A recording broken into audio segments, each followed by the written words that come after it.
Too many thoughts going through my mind. God, I can't stop thinking about everything going to the Chinese, man. I'm telling you, my God, we're in some serious trouble, my friends.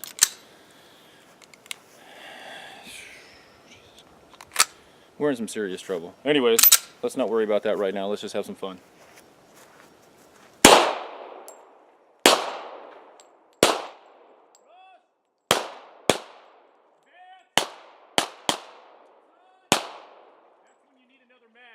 For the sake of time, I only loaded one. Right there is when I would have dropped my second mag, or dropped my first mag, and went right up this hill.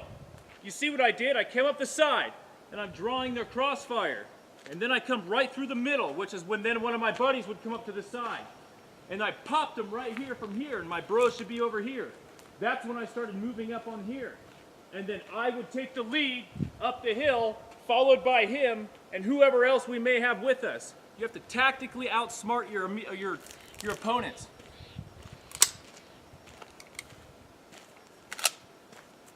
Tactics. It's not just shooting. It's knowing how to use your weapon against some scumbag tweaker that's there to kill you. It's not enough to shoot at a circular target.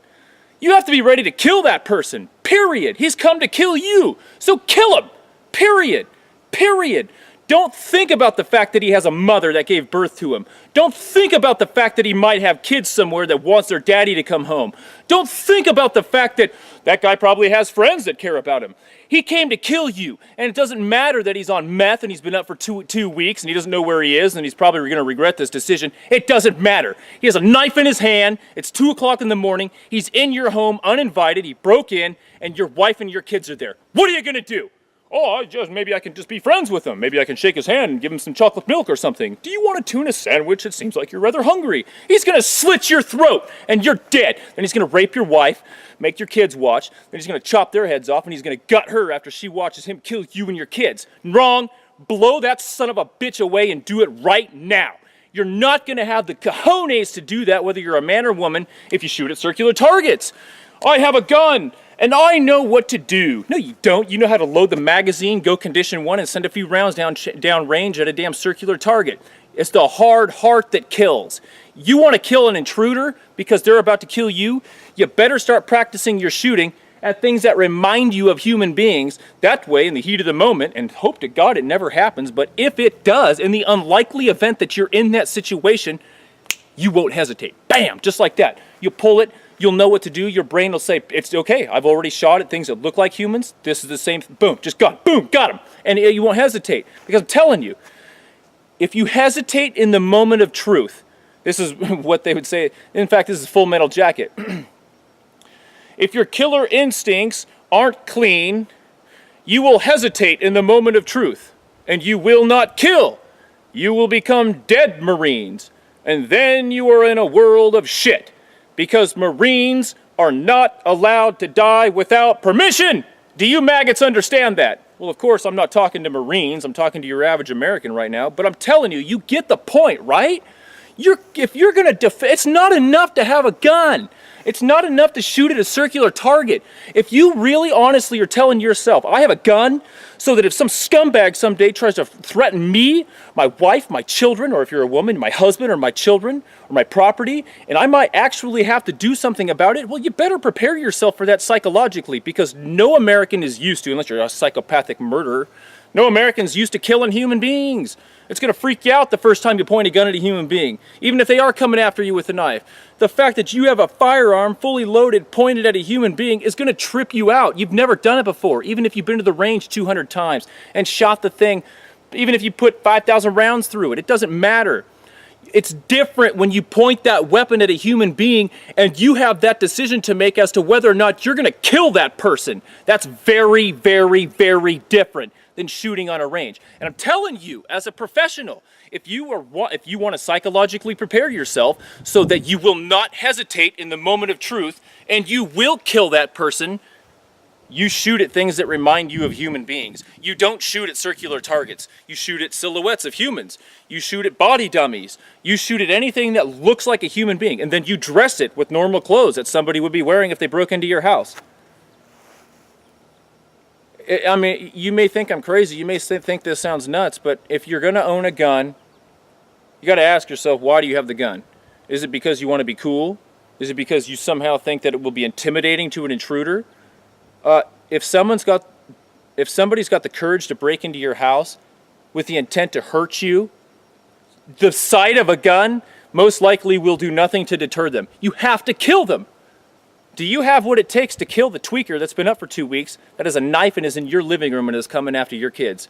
Or are you going to hesitate? Because if you hesitate, your kids will die. And then you too shall die. But if you don't hesitate because you trained yourself properly and you plug that scumbag, well, then you win the day. In more ways than one. You defend your family, you defend yourself, and you do the community a hell of a favor by sending that punk somewhere else to whatever God it is that he chooses. I got to tell you, I've lived. I'm 35 years old. I've lived. I was born and raised in small town USA, but from the time I was 21 years old on up until just recently, I've been all over the world. I've seen it. I've been to war, been married twice and divorced. I had all kinds of other crazy things in my life. I know over 12 people under the age of 25 personally that have died. Think about that. I personally know 12 people under the age of 25, or that died under the age of 25. That's and none of my, I didn't go to school with any of them. So that's pretty incredible.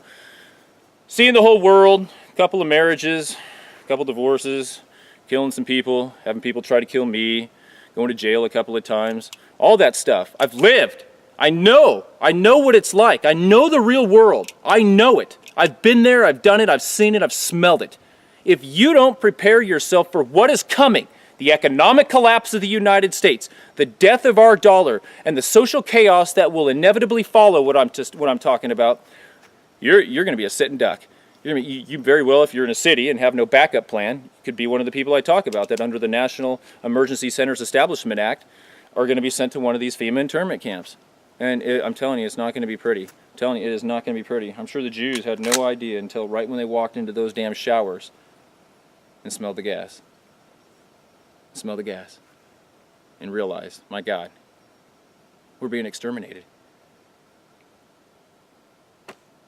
I mean, you need to wake up, ladies and gentlemen. I'm not out here shooting. I am out here shooting because it's fun. I was about to say I'm not out here shooting because it's fun. It is fun. I thoroughly enjoy it. It's one of my favorite pastimes, if not my favorite. Except for maybe making love to my sweet, beautiful fiancée. You know what I mean? But, you know, okay. So this is my second favorite. But it's also training. It's training. Ladies and gentlemen, nothing in this universe, nothing lasts forever. Nothing. Including the United States of America. And if you think that our oceans will protect us from the laws of history, if you think our natural defenses will protect us from the laws of economics and finance, then you have no idea the way the universe really works. But I think you do know the way the universe really works, and I think you really understand what I'm saying, that we're not immune to the laws of history, economics, and finance. But you're just so freaked out oftentimes, and I know this because I talk to many people who tell me this, you're just so freaked out and you don't know what the hell to do about it that you just curl up into a ball and you just go about your daily lives and become the ostrich that sticks their head in the sand while experiencing Stockholm Syndrome. Don't experience Stockholm Syndrome. Tell Stockholm Syndrome to take a leap. Pick yourself up a couple of firearms, learn how to shoot at transgressors, and learn what the government's doing to us so you can throw the finger up at the NSA satellites when they're spying on you in the middle of the night when you're sitting there and doing your thing in your home with your lady or your man or whatever it is you're doing. There's a bunch of scumbags. They're a bunch of peeping Toms, man. Anyways, I came up here to do guns. I'm not up here to really talk about politics, so I hope you really enjoyed the video. I've got some more firearms that I'm coming back up here in a couple of days. And so I'll be up here, I think, Saturday afternoon. And I'll bring out a couple of more really cool weapons. Maybe an AK-47. I've got another long-range sniper type system. A couple more pistols. Like I said, I'm getting ready to pick that Saga up. I really wish I had that now because I'd put a door up and show you how to breach a door with a semi-automatic 12-gauge shotgun with a 20-round drum. But I'm going to Alaska for the summer because we usually spend 8 months. We're going to spend, well, that's the plan. We're going 8 months down here in Oregon and then 7 or 8 months in Oregon and then 4 or 5 months up in Alaska. It's just the way of it. Why would you restrict yourself to one place? The world is so beautiful. There's so much beauty in this world. Why would you restrict yourself to one place, one thing for the next 40 years? Ah, to hell with that. So as soon as I get that saga up in Anchorage, I'll go ahead and run a video, maybe at the top of a mountain up there, maybe Flat Top or something right there just outside of Anchorage. And yeah, that'll be pretty good. Anyways, ladies and gentlemen, I'm about to go jump in the Wilson River. It's 90 degrees outside. It's 2 o'clock in the afternoon. So yeah, I really hope you enjoyed the video. If you have any suggestions, just send them my way. I can not only have all the guns I have, but I have access to other guns. If I don't have what you want me to shoot, I'll go get it from somebody I know and then I'll shoot it. You know, I don't like borrowing weapons from people because I'm not into borrowing anything from anybody. But if I'm going to shoot a video because people want to see that, well, then very well, I'll go get a Uzi or I'll go get something else if that's what you want to see. All right. Well, I hope you enjoyed the day. It's been wonderful filming. It's been wonderful talking to you. And as always, God bless the United States of America, my friends. For the Republic.